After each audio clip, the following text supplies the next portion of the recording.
La déflation est un phénomène économique caractérisé par une baisse générale et durable du niveau général des prix des biens et services dans une économie.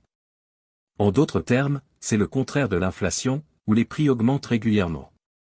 Pourquoi la déflation est plus dangereuse que l'inflation? La déflation est souvent considérée comme plus dangereuse que l'inflation pour plusieurs raisons. Première raison. Ses effets sur la demande.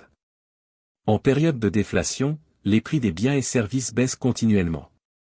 Cela peut entraîner une baisse de la demande des consommateurs, car ils peuvent retarder leurs achats en espérant des prix encore plus bas à l'avenir. Cette diminution de la demande peut conduire à une baisse de la production, des investissements et de l'emploi, ce qui peut entraîner une spirale économique négative. Deuxième raison. Ses effets sur la dette réelle. Lors d'une période de déflation, la valeur réelle de la dette augmente car les prix des biens et services diminuent.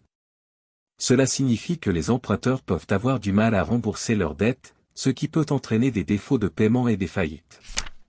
Cette situation peut également décourager les emprunteurs potentiels, réduisant ainsi encore davantage les investissements et l'activité économique. Troisième raison. Ses effets sur le comportement des consommateurs, autrement dit, les attentes déflationnistes des consommateurs. Lorsque les gens s'attendent à une déflation continue, ils ont tendance à reporter leurs dépenses, ce qui peut entraîner une diminution de la demande agrégée et une baisse de l'activité économique. Les entreprises peuvent également retarder les investissements, car elles anticipent des prix plus bas à l'avenir. Cela peut créer un cercle vicieux où la baisse de la demande et de l'activité économique alimente davantage la déflation. Quatrième et dernière raison, ses effets sur la politique monétaire. La déflation limite la politique monétaire des États.